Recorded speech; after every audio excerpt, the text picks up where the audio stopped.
보세요. 하나님 무슨 말씀을 하세요? 엘리의 집에 대한 심판을 선포하시죠.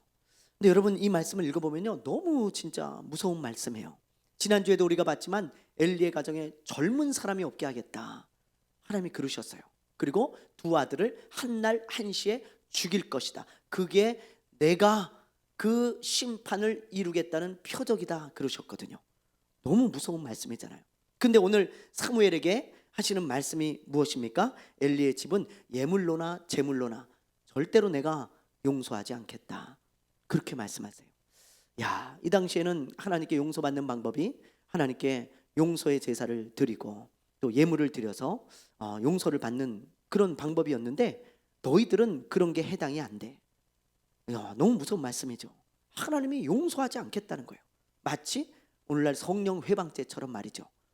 사하심이 없다 그랬잖아요. 그것처럼 이 엘리의 가정은 이제 더 이상 하나님께 용서받지 못하는 그런 가정이 되었습니다. 여러분 너무 무서운 말씀이잖아요. 이런 무시무시한 말씀을 들었을 때 사무엘이 잠이 왔겠어요? 아무리 어린아이지만 그래도 한 12살 정도 됐다 그랬잖아요. 아마 그 정도는 알아들었을 것 같아요. 그래서 야, 정말 너무 무서운 말씀이다 그러면서 아마 엎치락 뒤치락 하지 않았을까, 그런 생각이 들어요. 그래서 여기 말씀해 보면 아침에 일찍 일어나 가지고 이제 성전문을 다 엽니다. 아마 사무엘이 그런 일들을 했던 것 같아요. 그러니까 아침 일찍 일어났고 성전문을 딱 열었는데 엘리가 일찍 나오는 거예요. 그리고는 엘리가 이렇게 물어요. 얘야, 하나님이 너에게 뭐라고 말씀하셨냐? 나에게 하나도 숨기지 말고 다 이야기해라. 만약에 하나라도 숨기면 하나님이 너에게 벌을 내리길 원한다, 그렇게 얘기를 하죠. 그래서 이 사무엘이 다 얘기를 해주는 거예요. 여러분 이런 얘기 해주는 게 참 쉽지 않죠, 그렇죠? 누군가에게 좋은 이야기를 해주는 것은 참 좋은 일이에요. 기쁨으로 할 수 있어요. 그런데 누군가를 책망하고 충고하고 또 어려운 이야기를 하는 것은 정말로 어려운 일입니다. 그런데 사무엘이 이런 이야기를 한 거죠. 그러니까 사무엘도 마음이 아마 어려웠을 거고 듣는 엘리도 너무 마음이 어렵고 무거웠을 거예요. 자, 그래서 이제 하나님의 심판이 이렇게 선포되어지고 어떻게 하나님의 심판이 이루어지는지 쭉 이제 말씀에 나오는데요. 그 어떻게 심판이 이루어지는지 보기 전에 제가 여러분들과 함께 나누어야 되겠다는 그런 말씀이 하나 있어요. 자, 우리 한번 10절 말씀을 한번 읽어볼게요. 10절 한번 읽어봅니다. 시작.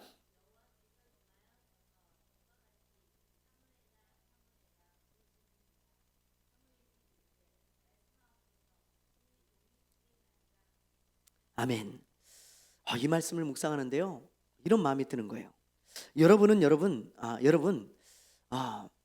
이 말씀을 보면서 어떤 생각이 듭니까? 저는 이 말씀 앞에서 잠깐 멈췄었어요. 묵상하는데 이 말씀 앞에서 멈춰지더라고요. 여러분 이 말씀을 다시 한번 읽어보세요. 자, 다시 한번만 읽어볼게요. 시작. 여호와께서 임하여서서 전과 같이 사무엘아 사무엘아 부르시는지라. 사무엘이 이르되 말씀하옵소서, 주의 종이 듣겠나이다. 여러분 어떤 생각이 드세요? 저는 이 말씀을 묵상하다가요, 그래, 하나님의 말씀 앞에서 이런 자세를 가져야 되는데, 그런 생각을 했어요. 여러분 우리가 하나님의 말씀을 듣거나 읽을 때 여러분 어떤 자세를 가지고 읽거나 듣습니까? 우리는 지금 수많은 예배를 드려요. 그리고 이 성경책을 우리가 정말 많이 읽고 있잖아요. 근데 이 성경의 말씀이 하나님의 말씀이라는 걸 믿습니까? 믿죠? 네, 저는 100% 믿어요. 이건 하나님의 말씀이죠. 또 예배 시간에 들리는 하나님의 말씀이 있죠. 비록 사람인 목회자가 쓰지만 하나님의 음성으로 들어야 되지 않겠습니까? 우리에게 주시는 하나님의 말씀이에요. 저에게도 하시는 말씀이고 여러분에게도 하시는 말씀이고. 그러면 이렇게 하나님의 말씀을 우리가 들을 때 어떤 자세를 가져야 되겠나? 오늘 저는 이 말씀을 보면서 다시 한번 마음을 다잡았어요. 그래, 내가 하나님의 말씀 앞에 섰을 때 주님 말씀하십시오, 주의 종이 듣겠나이다, 그런 자세가 되어야 되지 않겠습니까? 근데 우리는 자꾸 이제 오랜 시간이 지나다 보니까 너무 우리가 정말 형식적이 될 때가 너무 많죠. 그래서 심지어 이제 주님의 말씀을 들을 때 이런 생각을 많이 해요. 아유, 맨날 똑같은 말씀. 야, 맨날 똑같은 말씀. 그 말씀이 그 말씀이고 이 말씀이 그 말씀이고. 아, 정말 똑같은 말씀이네. 그리고요, 한 귀로 듣고 한 귀로 흘릴 때가 너무 많고, 또 어떤 때는 이건 나한테 하는 소리 아니야 이거. 이거 저 집사한테 하는 거고 저 권사님한테 하는 거지, 이건 나하고 상관없는 말씀이다. 내가 혼자 말씀을 다 분별해가지고요, 다 분리해가지고 이건 나에게 주시는 거고 이건 나에게 주시는 게 아니고, 이렇게 생각을 해요. 또 어떤 사람은요, 나에게 듣기 좋은, 나의 귀에 듣기 좋은 말씀만 아멘 잘 듣고, 듣기 싫은 말씀, 마음에 부담되는 말씀은 노멘, 그리고는 안 들으려고 그래요. 여러분, 여기서 지금 사무엘이 주님 말씀하시옵소서 주의 종이 듣겠나이다, 이 듣겠다고 하는 이 말에는 두 가지 의미가 있다고 저는 생각해요. 하나는 좋은 말씀이든 내가 싫어하는 말씀이든 어떤 말씀이든 내가 주의 말씀에 귀 기울여 듣겠습니다, 경청하겠습니다, 그런 의미가 하나 있고요. 또 하나는 듣는다는 의미는 순종하겠다는 의미예요. 우리가 아이들한테 야, 아빠 말 좀 잘 들어라, 그건 그냥 귀로 들으라는 게 아니고 순종하라는 말이잖아요. 똑같아요. 여러분, 이 사무엘이 이렇게 간절한 마음으로 주님 내가 듣겠습니다, 말씀해 주십시오. 그럴 때는 어떤 말씀이든, 지금 엘리의 가정에 심판을 선포하는 그런 무시무시한 말씀, 듣기 싫은 말씀이라도 내가 듣겠습니다, 그리고 순종하겠습니다, 그런 자세로 지금 듣고 있다는 거죠. 여러분, 우리가 이런 자세가 필요해요. 하나님의 말씀을 들을 때 저도 이 말씀을 보면서 다시 한번 깨달았어요. 그래, 내가 주님의 말씀 앞에 이런 마음을 가져야 되겠구나, 이런 자세를 가져야 되겠구나, 나의 자세는 어떠한가 돌아보게 되었습니다. 여러분도 한번 잘 돌아보세요. 여러분이 어떤 마음의 자세를 가지고 하나님의 말씀을 듣고 있는지, 주님 내가 듣겠습니다, 순종하겠습니다, 그런 자세로 듣고 있는지, 아니면 오늘은 목사님 뭐 무슨 말씀 하나 보자, 잘하나 보자, TV 보듯이 보고 있는지 여러분 잘 생각해 보시라 이 말이에요. 마르다하고 마리아의 집에 예수님이 신방을 가셨어요. 그렇죠? 예수님이 신방을 오시니까 마르다는 언니라 바쁩니다. 음식을 준비하느냐고. 여러 가지 음식을 준비하죠. 예수님이 한번 움직이면 뭐 제자들이 같이 따라 움직이니까 여럿이 같이 들어가지 않아요? 그러니까는 바쁘죠. 근데 마리아는요, 예수님이 이제 식사를 준비되는 동안 말씀을 전하시는데, 무슨 말씀을 하시는데 그 예수님의 발 밑에 앉아가지고 말씀을 듣고 있는 거예요. 여러분, 이 두 여인 예수님이 둘 다 사랑하셨어요. 마리아도 예수님이 너무 사랑하셨거든요. 그리고 마르다도 너무 사랑하셨습니다. 근데 마리아는 예수님이 칭찬까지 하셨어요. 여러분, 이 집에 신방 왔을 때 마르다가 예수님, 이 동생이 나를 좀 돕게 해주십시오. 그랬더니 예수님이 얘야, 너 조금만 해도 돼, 그러지 말고 너도 마리아처럼 와서 말씀을 들어라, 그러지 않았습니까? 여러분, 물론 마리아 같은 사람만 있으면 안 돼요. 교회에는 마르다가 반드시 필요합니다. 반드시. 그리고 예수님은 마리아 같은 사람만 사랑하는 게 아니고 마르다도 너무 사랑하세요. 주님의 일을 하는 사람들 너무너무 사랑하십니다. 그런데 여러분, 마르다처럼 일에만 정신 팔리면 안 돼요. 일에만. 주님의 말씀에 정말 주님 말씀하십시오, 내가 순종하겠습니다, 이런 마음의 자세도 일꾼들에게는 꼭 필요한 거예요. 여러분, 일을 하지 말고 그냥 하나님의 말씀만 들어라, 이게 아니고요. 주님의 일을 하더라도 주님이 말씀하시거나 주님이 나에게 뭘 요구하실 때 주님 내가 듣고 순종하겠습니다, 그런 마음의 자세가 필요하다 이 말이에요. 여러분, 주님은 지금 그걸 말씀하신 거예요. 마리다와 마리아를 통해서. 그래서 여러분, 주님의 일꾼된 자는 그냥 주님의 말씀 무시하고 일만 하는 그런 사람이 아니고, 주님 말씀하시면 내가 멈추겠습니다, 주님 말씀하시면 내가 묵묵히 이 길을 가겠습니다, 주님 말씀하시면 제가 순종하겠습니다, 주님이 원하신다면 제가 이렇게 하겠습니다. 그러면서 이 마리아와 같은 듣고자 하는 마음까지 필요하다 이 말이에요. 여러분, 그게 두 개가 다 있으면 가장 좋은 일꾼이에요. 주님께는 귀를 막고 내가 그냥 막 내 만족으로 주님의 일을 한다? 그것은 반쪽짜리 일꾼입니다. 주님의 음성에 항상 귀를 열고 그리고 순종하겠다는 자세를 가지고 주님의 일을 하는 일꾼이라야 주님이 가장 기뻐하시는 또 칭찬하시는 일꾼이 될 줄로 믿습니다. 여러분, 그러므로 하나님의 말씀 앞에 여러분 마음의 자세가 어떤지 오늘 이 말씀을 통해서 우리가 한번 돌아봐야 할 것입니다. 바른 자세를 가지고 하나님의 말씀을 듣고 읽으시기를 바랍니다. 아멘. 네. 그 다음 말씀을 우리가 한번 볼 텐데요. 여러분, 그 다음 말씀은 사무엘에 대한 말씀과 하나님의 심판이 이루어지는 것을 보여주고 있습니다. 자, 먼저 사무엘에 대한 말씀을 우리가 한번 볼게요. 여기 사무엘에 대한 말씀이 삽입되어 있어요. 엘리의 두 아들에 대한 심판이 나오기 전에 먼저 하나님의 사람이었던 사무엘에 대한 이야기를 첨부하고 있습니다. 자, 사무엘이 어떤 사람으로 자라났고 어떤 사람이 되었는지 이제 사무엘이 전반적인 그런 모습들을 우리가 보게 되어질 겁니다. 자, 19절부터 우리 20절까지 말씀 우리 한번 읽어볼게요. 시작. 사무엘이 자라매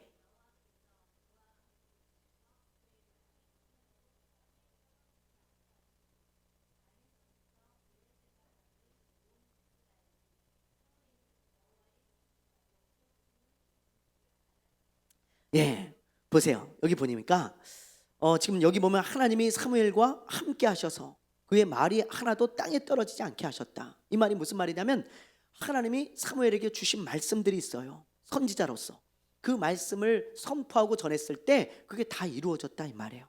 다 이루어졌다. 하나도 땅에 떨어지지 않았어요. 그러니까 사무엘이 하나님이 말씀하시기를 하나님이 이렇게 말씀하셨습니다. 하나님이 이런 일을 행하신다 그랬습니다. 그럼 그게 반드시 이루어졌다 이 말이에요. 지금 그 말이에요. 그래서 지금 여러분 보세요. 자, 20절에 보면 단부터 부엘세바까지, 이건 이제 이스라엘의 북쪽부터 최남쪽까지 이르는 단어라 그랬죠. 단부터 부엘세바까지. 그러니까 온 이스라엘 중에서 사무엘은 여호와의 선지자로 세우심을 입은 줄 알았더라. 보세요, 여러분. 사람들이 다 인정을 하죠. 참 선지자로. 그런 사람이 바로 사무엘이고 사무엘이 이렇게 자라났다고 하는 것을 보여주는 것입니다. 여러분, 이 사람이 참 선지자인가 참 하나님의 사람인가 그것을 결정하는 기준이 바로 이거예요. 이거. 어떤 사람이 이야기를 합니다. 하나님이 이렇게 말씀하셨습니다. 하나님이 이런 음성을 들려주셨습니다. 여러분, 그거 다 믿지 마세요. 무조건 믿지 마세요. 그 말씀이 이루어지나 보세요. 이루어지나. 먼저는 성경으로 분별을 하셔야 돼요. 먼저는 하나님이 이렇게 말씀하셨습니다. 아, 그래요? 그게 성경과 맞나? 그걸 성경을 통해 먼저 분별하시고 그 다음에 그래도 아리송하다 그러면 이루어지나 보시라고. 이루어지나. 예수님이 말씀하시기를 세상에 거짓 선지자들이 많다. 선지자는 하나님께 말씀을 받아서 전하는 사람이 선지자예요. 하나님이 이렇게 말씀하셨습니다. 받아서 전하는 사람. 그런데 거짓 선지자는 뭐예요? 거짓으로 말씀을 받았다고 하는 사람이에요. 그러면 거짓이기 때문에 그건 이루어지지 않아요. 이루어지지. 그러나 참 선지자들, 하나님의 참 음성을 듣고 하나님이 주신 말씀을 선포하는 자들은 반드시 이루어집니다. 여러분, 그것으로서 우리가 분별할 수 있는 것이죠. 예전에 어떤 사람이 하나님의 계시를 받았다고 하면서 우리나라에 전쟁이 일어날 거라 그랬어요. 우리나라에. 여러분 혹시 기억나세요? 네, 그럴 때 있었죠. 그래가지고 우리 교회 다니던 어떤 권사님 한 분도 저한테 목사님 전쟁 난대요. 전쟁 난대요. 지금은 우리 교회 안 계시지만 이분이 좀 약간 그런 주관적인 계시 뭐 이런 거에 좀 심취해 있던 분이거든요. 목사님 전쟁 난대요. 곧 난대요. 어떡합니까? 막 그러는 거예요. 심지어 그게 한때 유행이 돼가지고요. 다른 나라로 간 사람도 있어요. 진짜로. 다른 나라로 전쟁 난답니다. 다른 나라로 가고 어떤 사람 막 남쪽으로 내려가고요. 막 두려워 떠는 거예요. 사람들이 막.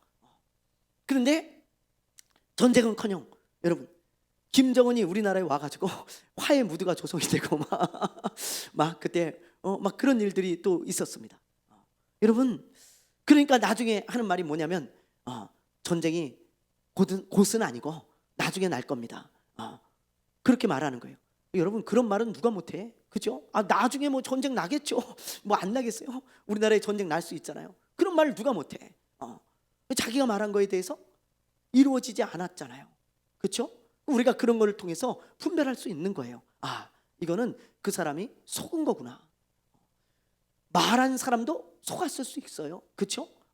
하나님이 했다고 속았을 수 있고, 악한 영에게 또 그 사람 말을 들은 사람도 속은 거죠.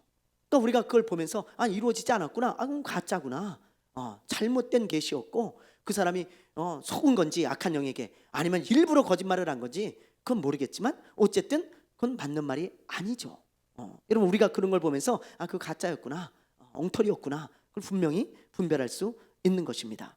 그러므로 여러분, 이런 걸 보면서 참 선지자는 하나도 말이 떨어지지 않는구나. 땅에 하나님이 그 사람 보고 말씀하라 그래 놓고 하나님이 안 이루어 주신다? 있을 수 없는 일이죠. 그렇잖아요?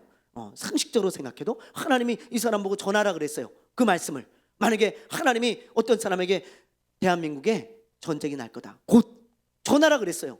근데 하나님이 그걸 안 이루세요? 말도 안 되잖아요. 그래서 그런 것들을 통해서 우리가 분별할 수 있다는 거예요.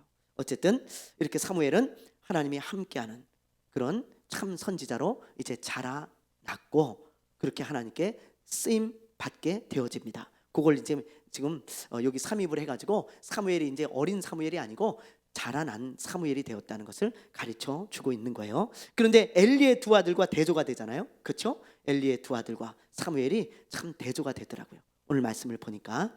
자, 그 다음에 이제 하나님의 심판이 어떻게 이루어지는가, 여러분 한번 그걸 보죠. 우리가 하나님의 심판이 어떻게 이루어지는가, 4장 1절 우리 한번 읽어보겠습니다. 시작.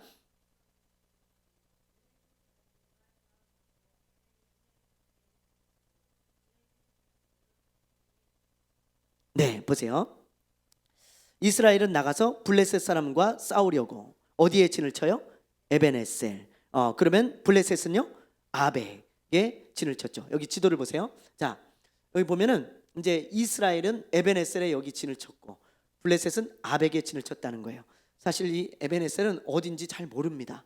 학자들도. 그런데 이 블레셋이 친 아벡이 여기니까 요 근처일 것이다 라고 보는 거예요. 그리고 이제 나중에 얘기하겠지만 실로와 멀지 않은 곳이에요. 그래서 아마 요쯤 되지 않을까, 이렇게 이제 추측을 하는 겁니다. 그런데 이 전쟁이 갑자기 왜 일어났을까, 여러분? 그렇죠? 갑자기 막 엘리의 두 아들 이야기 나오고 사무엘 이야기 나오다가 갑자기 전쟁 이야기로 넘어가게 되어지죠. 표면적으로 볼 때는 이 전쟁은 이스라엘이 일으킨 전쟁이에요.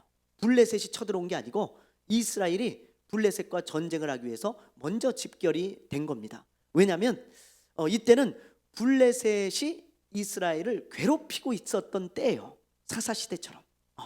그러니까 블레셋이요 이스라엘을 끊임없이 괴롭히는 거예요. 그러니까 이스라엘이 계속 당하고 있다가 이제 안 되겠다, 우리 좀 저 블레셋의 손에서 벗어나 보자. 그래서 집결을 해가지고 블레셋과 지금 전투를 하고자 하는 것입니다. 그런 상황이에요. 자, 그런 상황인데, 자, 여러분 1차전, 이제 1차 전쟁을 합니다. 1차 전쟁 누가 이겼는지 우리 한번 볼게요. 자, 2절 한번 읽어볼게요. 2절 시작. 블레셋 사람들이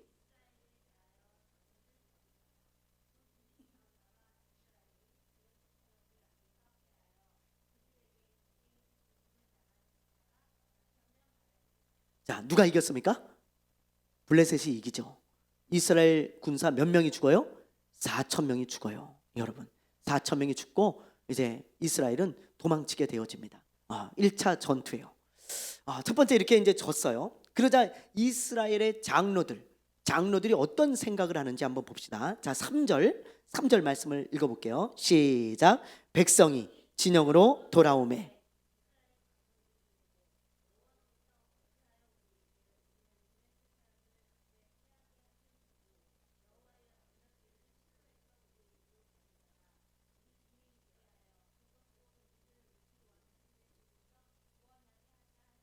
네, 보세요. 여러분 뭘 안 가지고 와가지고 졌다고 생각하는 거예요? 예, 언약궤. 이거죠, 언약궤. 여러분 이거 우리 출애굽기 할 때 배웠잖아요. 이거 언약궤. 이건 성 지성소에 이렇게 딱 있습니다. 그렇죠? 하나님의 임재를 상징하는 거예요. 근데 이런 언약궤를 안 가지고 와가지고 우리가 졌다 이렇게 생각을 하는 거예요. 여러분 이거 굉장히 중요한 이야기예요. 자, 그래서 이걸 가지고 가면 틀림없이 우리가 승리할 거다. 그러면서 이거를 가져오라고 이제 사람을 보냅니다. 그래서 여러분 보세요. 여기 이 실로의 성막이 있어요. 이게 여기에 이제 언약궤가 있다고요. 그래서 아까 이 에베네셀이 이 근처였을 것이다 이렇게 보는 거예요. 한 37km 정도, 한 40km 정도 떨어졌을 것으로 보고 있습니다. 그래서 이 사람을 보내가지고 이 실로로 언약궤를 빨리 좀 달랍니다. 이스라엘의 장로들이. 그러니까 엘리가 이걸 담당하고 있잖아요. 대제사장이니까. 엘리가 만약에 허락을 안 하면 못 가져가요. 근데 엘리가 허락을 한 거예요. 다급하니까. 엘리도 이제 영적인 분별력을 상실을 한 거야. 언약궤가 간다고 이기는 게 아닌데 엘리는 이미 분별력이 없습니다. 나이도 많고 영적으로도 둔해졌어요. 그래서 언약궤를 이제 보내게 되어지죠. 그래서 이 언약궤를 누가 가지고 가냐면 누가 가져갈까요? 예, 엘리의 아들들 홈니와 비느하스가 제사장이잖아요. 둘이 가지고 가는 거예요. 사람들과 함께 전투장으로 이제 전장으로 갑니다. 자, 그래서 2차 전투가 벌어져요. 이제 언약궤가 도착을 하니까 이스라엘 군인들이 사기가 막 하늘을 찌르는 거예요. 와, 이제 언약궤가 왔다. 하나님이 임재를 상징하는 저 언약궤. 와, 그러면서 말이죠. 우리가 이제 이겼다 이건. 그러면서 이스라엘은 하늘을 찌르고 사기가 저 블레셋 군인들은 두려워 떠는 거예요. 야, 저들의 신이 저들의 진중에 왔다. 그러면서 말이죠. 그런데 이제 막상 2차 전투가 벌어지는 거예요. 그때 누가 이겼는지 우리 9절과 10절. 자, 우리 한번 읽어볼게요. 9절 10절. 자, 시작. 너희 블레셋 사람들아,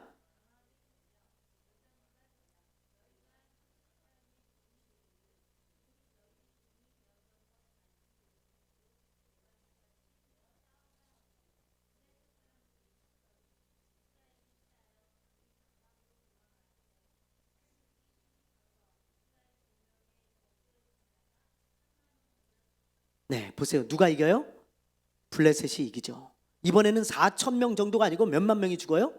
3만 명이 죽어요. 이 3만 명이라는 숫자는 여러분 엄청난 숫자예요. 자, 여러분 12지파의 장정들, 전투에 나갈 수 있는 사람들, 그런 사람들이 한 지파당 한 3, 4만 명밖에 안 됩니다.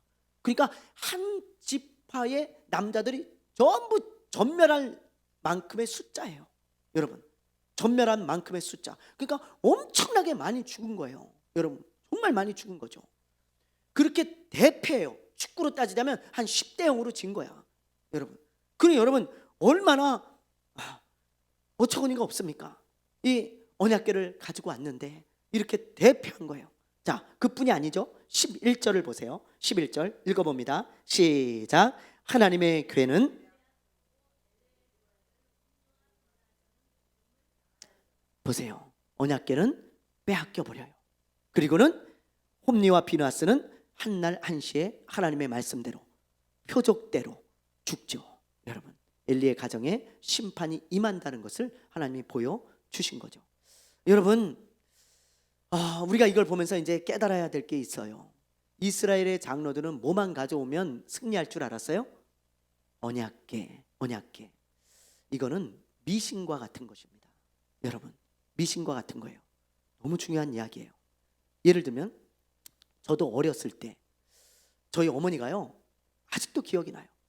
부적을 사갖고 오셨어요. 절에서 사갖고 왔는지 아니면 점집에서 사갖고 왔는지 제가 그것까지는 물어보질 못했는데, 그건 제가 그 당시에는 뭐 이게 뭔지를 몰랐으니까 엄마가 부적을 주면서 노란 종이가 이렇게 똘똘똘 말아가지고 조그맣게 이렇게 비늘 같은 데다 이렇게 딱 넣어놨더라고요. 그래가지고 그걸 주시면서 이걸 꼭 몸에 지니고 다녀라. 부족인데 너에게 행운을 주고 복을 줄 거야. 그리고 뭐 너를 지켜줄 거야. 그러면서 주셨어요. 그래가지고 그런 줄 알고 제가요 그걸 꼭 주머니에 놓고 다녔던 기억이 나요. 주머니에 놓고 다녔다.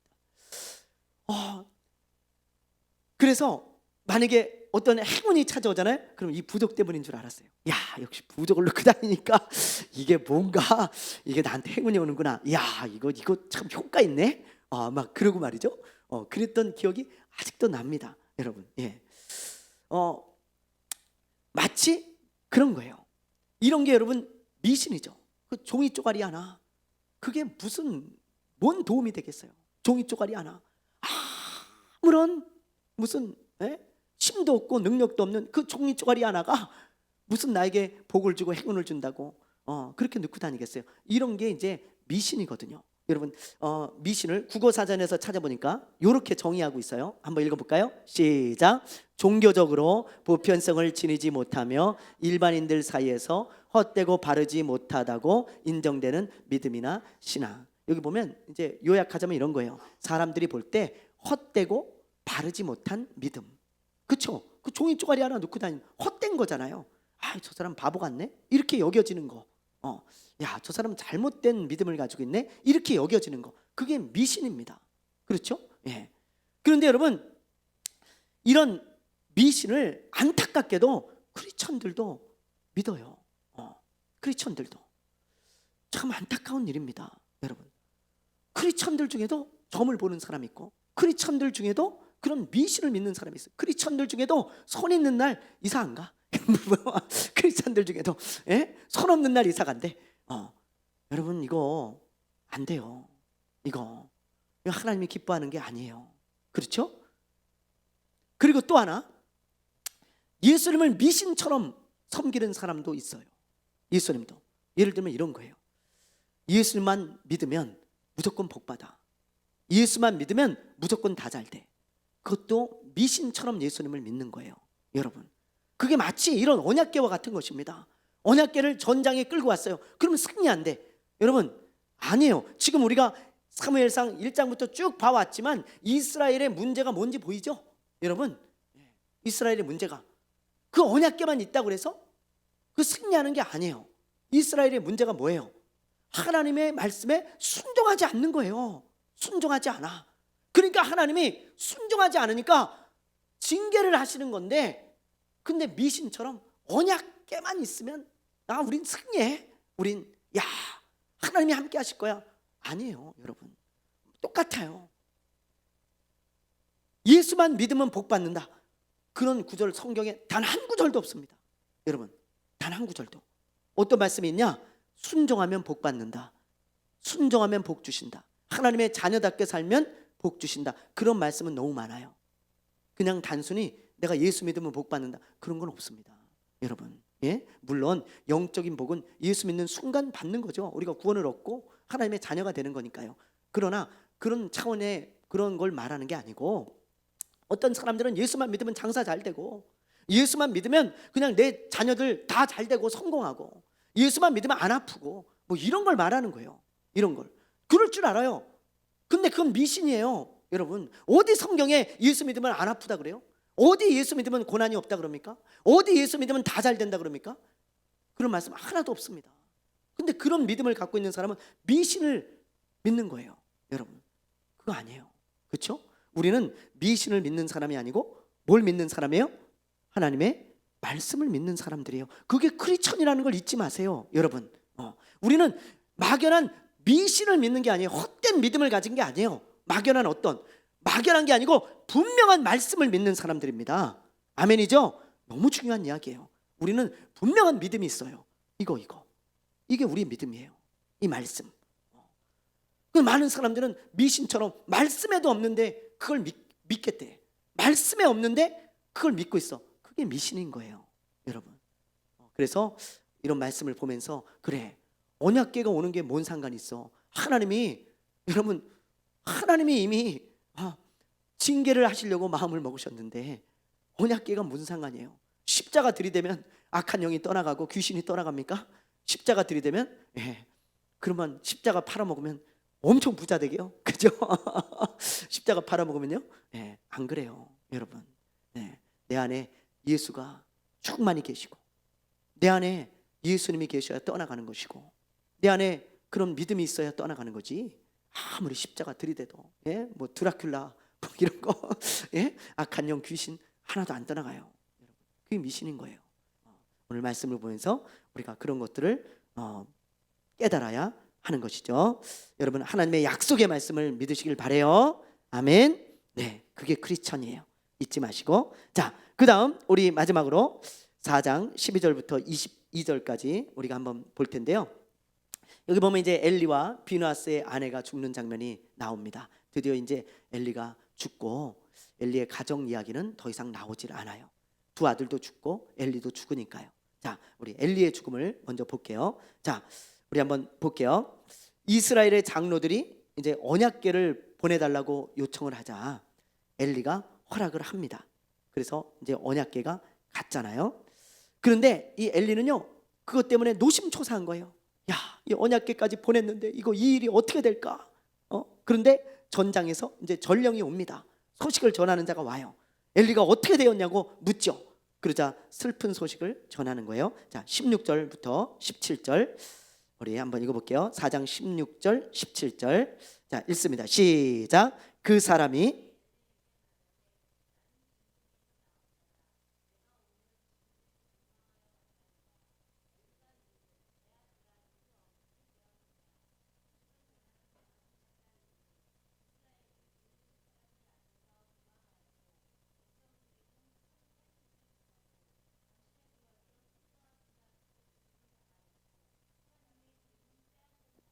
네, 여기 보면 세 가지 소식을 전하죠. 첫 번째 뭐예요? 이스라엘이 졌습니다. 두 번째 뭐예요? 당신의 두 아들이 죽었습니다. 그리고 마지막으로 세 번째, 언약궤를 빼앗겼습니다. 이 소식을 엘리한테 전해준 거예요. 그러니까 엘리가요, 어떻게 됩니까, 여러분? 자, 어떻게 돼요? 자, 18절 우리 한번 읽어볼게요. 18절 시작.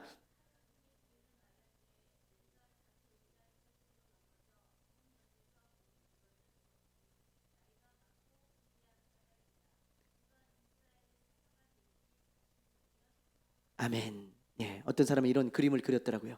요게 엘리 같아요. 그렇죠? 예, 엘리의 죽음. 그러면서 이렇게 의자에서 넘어져 가지고 죽고 이 사람이 이제 소식을 전해 준 거예요. 여러분, 이때 나이가 몇 세라고요? 엘리가요? 네. 15절에 보면 몇 세예요? 자, 15절 한번 볼게요. 15절 시작. 그때 엘리의 나이가 그의 눈이 어두워서 보지 못하였더라. 몇 살이에요? 98세. 근데 사사를 몇 년 했어요? 40년. 그럼 몇 살에 사사가 되고 대제사장이 됐습니까? 58세. 58세에 돼가지고 98세까지 40년을 이스라엘의 사사로 또 대제사장으로 이렇게 이끌던 사람이 이렇게 비참하게 죽은 거예요. 아, 저는 이 끝을 보면서요, 아, 참 끝이 너무 안 좋잖아요. 마음이 참 안 좋더라고요. 네. 이상하게 마음이 안 좋아요. 이런 걸 볼 때마다. 왜냐하면 하나님의 일을 40년 동안 그렇게 한 사람이고 정말 영적인 지도자로서 이렇게 이끌던 사람의 끝이 이렇게 안 좋은 걸 보면서 아, 참 너무 마음이 아프고 쓰리고 그렇더라고요. 네, 보면서요. 여러분, 그런데 여기서 끝이 아니죠. 자, 봅시다. 끝이 아니에요. 자, 어떤 일이 있었는지 우리 한번 볼게요. 자, 우리 19절 20절 우리 한번 읽어보겠습니다. 19절 20절 시작.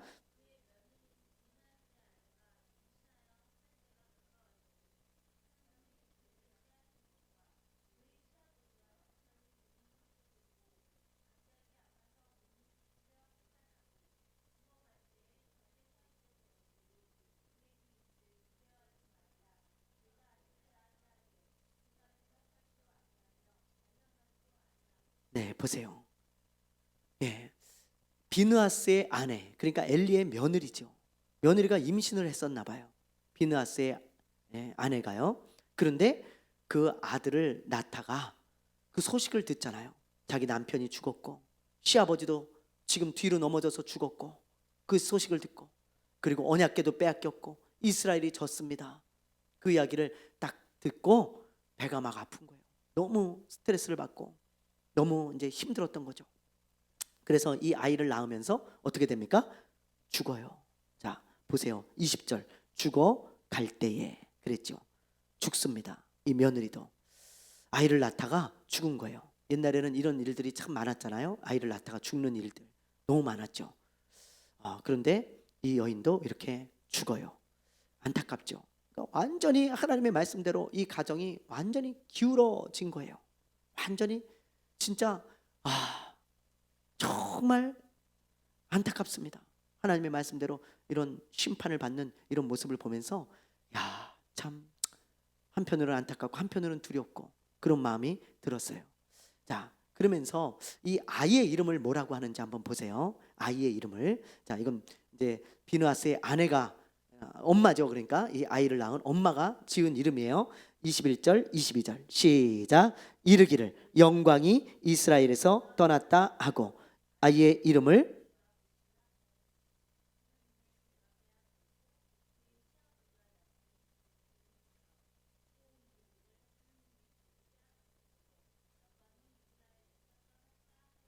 네, 이름을 뭐라 그래요? 이가봇. 그렇죠? 이가봇. 하나님의 영광이 떠났다. 즉 하나님이 떠나시고 이제 더 이상 함께하지 않는다. 그렇게 이름을 진 거예요. 그걸 보면서 하나님이 떠나셨구나. 더 이상 우리와 함께하지 않는구나. 그런 생각 가운데 이런 이름을 진 거죠. 자, 여러분 오늘 말씀은 이렇게 끝나는데 여러분들과 함께 이 말씀을 이제 마지막으로 나누고 마치려고 그래요. 이 말씀도 여러분들이 꼭 마음에 두셔야 될 말씀입니다. 자, 우리 3장 19절 우리 다시 한번 보세요. 3장으로 넘어가서 19절 사무엘에 대한 말씀인데요. 자, 요거 말씀 한번 읽어보죠. 3장 19절 시작. 사무엘이 자라매.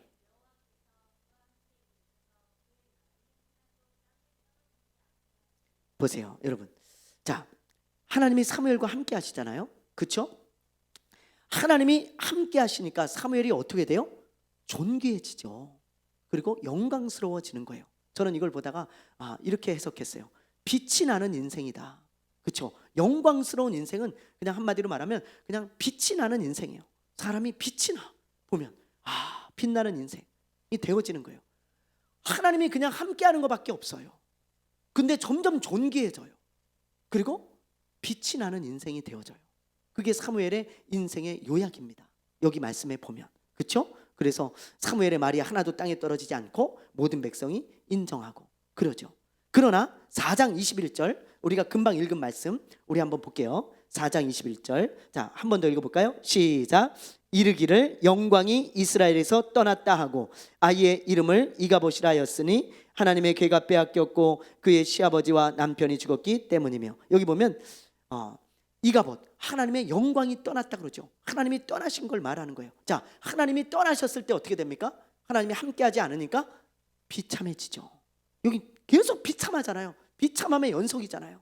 그렇죠? 네.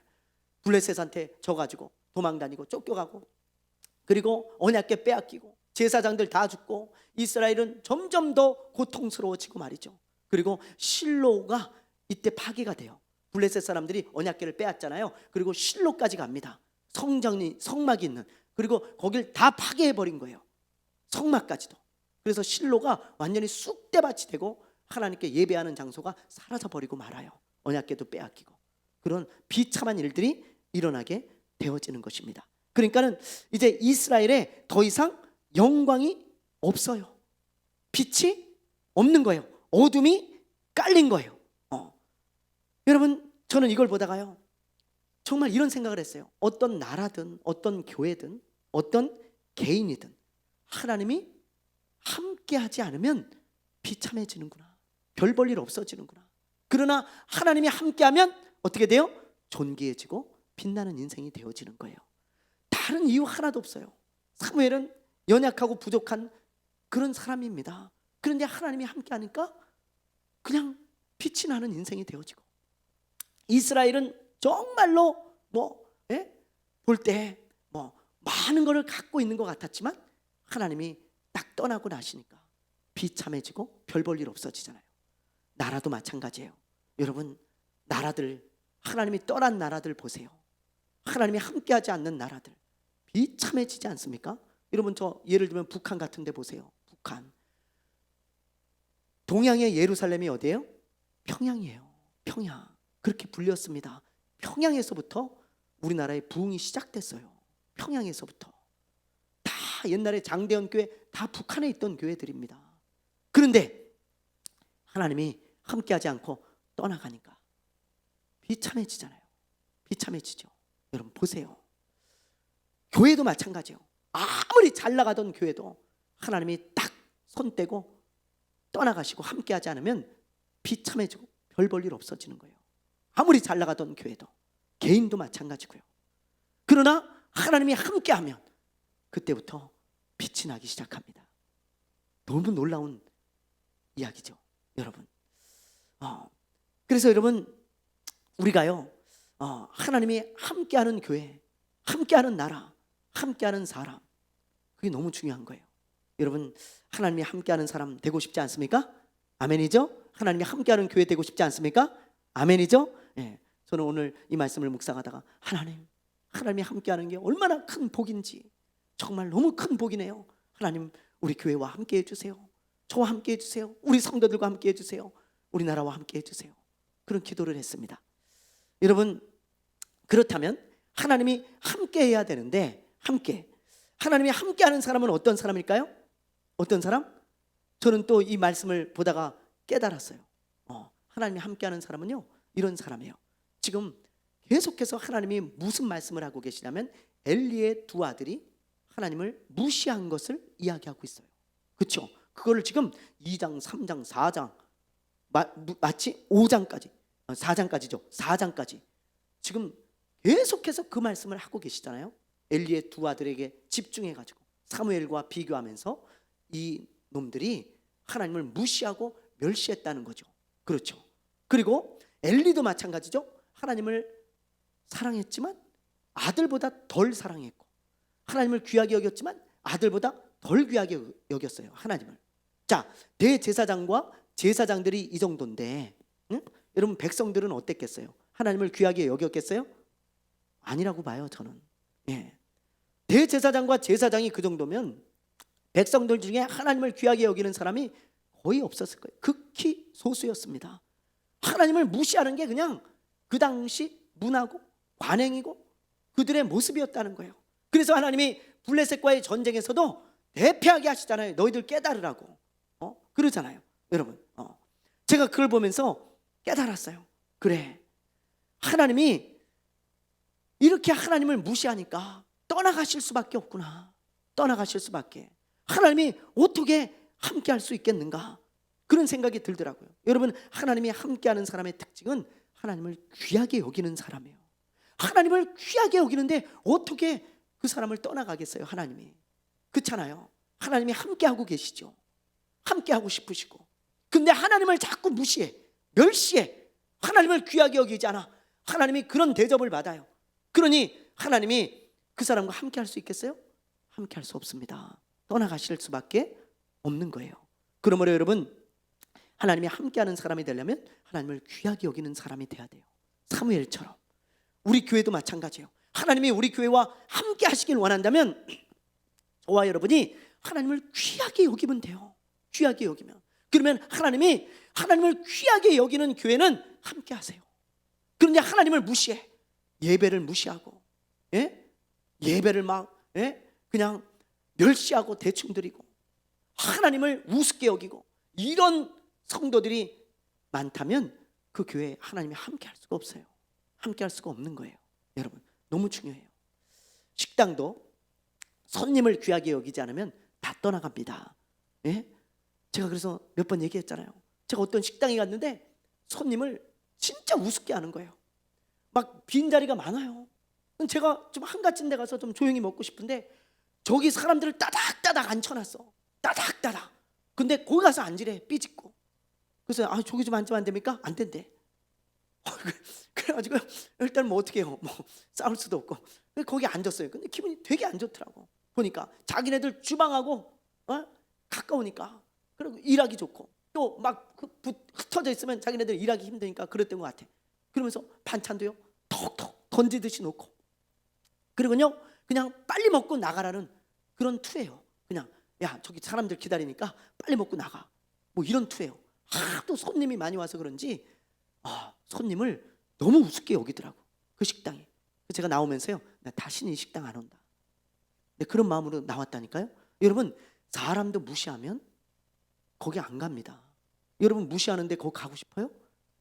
왜 가요? 무시당하는데 뭐하러 가요? 여러분, 그 사람은 그게 안 돼요. 근데 사람도 무시하는데 하나님이 무시당하면 어떡해요? 거기 있고 싶으시겠어요? 아니잖아요. 그래서 제가 여러분 이거 여기 소래포구 상인들 이야기 많이 해줬잖아요. 이 뭐 바가지 안 씌우겠습니다, 뭐 용서해 주십시오, 그러면서 막 기자회견을 하고 뭐 큰 절을 하고 그러는데 안 가 사람들. 여러분 왜?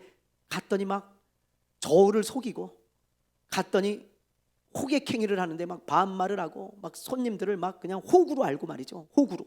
넌 돈이나 쓰고 그냥 가면 돼. 이거나 먹어. 그리고는 막 물건 안 좋은 거 막 그런 거 막 갖다 주고 말이죠. 이러고 좋은 걸 보여주고 줄 때는 안 좋은 걸로 줘서 보내고 말이죠.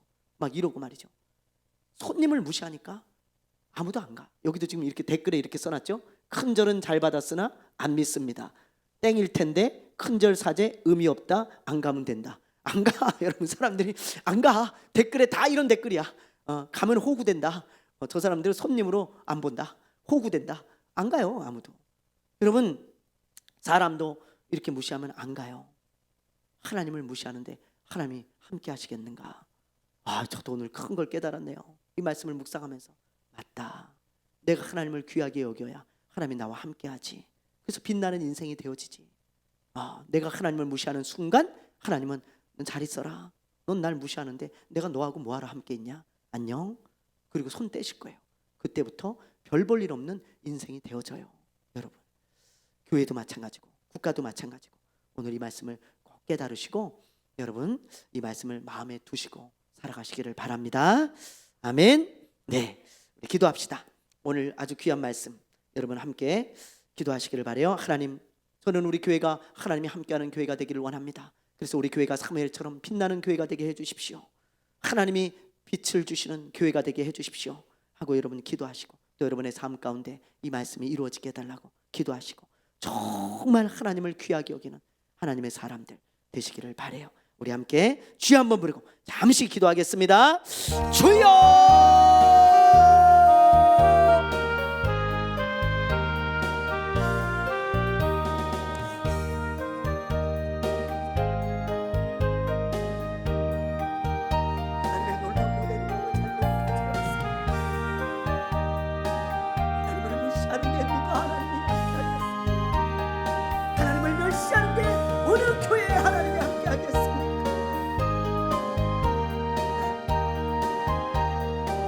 하나님을 가장 귀하게 여기는 교회 되게 하시고, 하나님을 가장 귀하게 여기는 사람들이 되게 하시고, 하나님을 가장 귀하게 여기는 목사와 성도들이 되게 하시고, 하나님을 가장 귀하게 여기는 나라가 되게 하여 주시옵소서.